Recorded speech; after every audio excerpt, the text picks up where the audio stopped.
Bonjour, je suis Mathieu Saad, j'ai intégré le PIM en juillet 2023 en tant qu'un chargé d'affaires. Actuellement, je travaille sur le développement des différents types de formules de béton et plus particulièrement le béton bas carbone. Aujourd'hui, je vais vous présenter ce que nous faisons dans la salle chimie.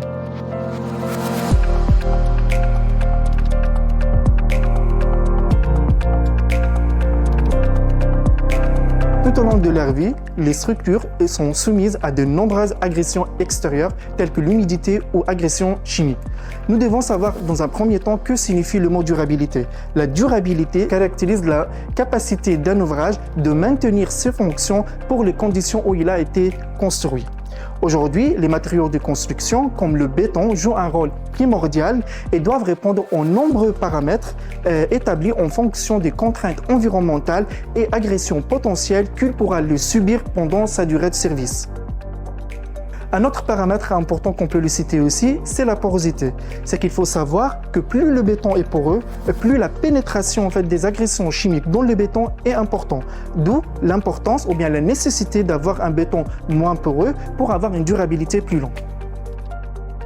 Il existe des paramètres pour évaluer la durabilité du béton. Parmi ces essais, on peut citer la capacité du béton à résister aux agressions chimiques. Et quand on parle de l'agression chimique, on parle plus particulièrement aux ions chlorure.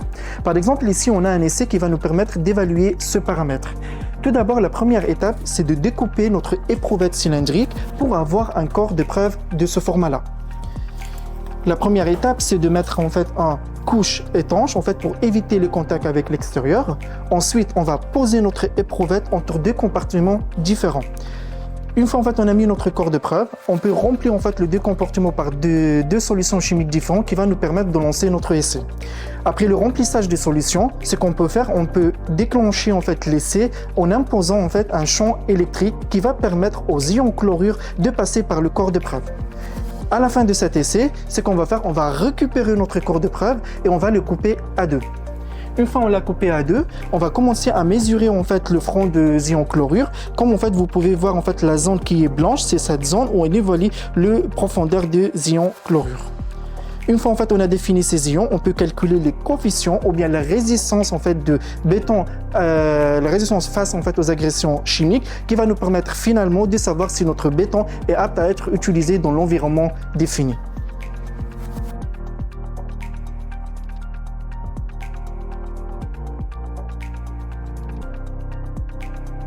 En résumé, vous l'aurez compris que l'étude de la durabilité est une étape très importante qui va nous permettre d'estimer le comportement du béton sur le long terme et ainsi sa durée de vie.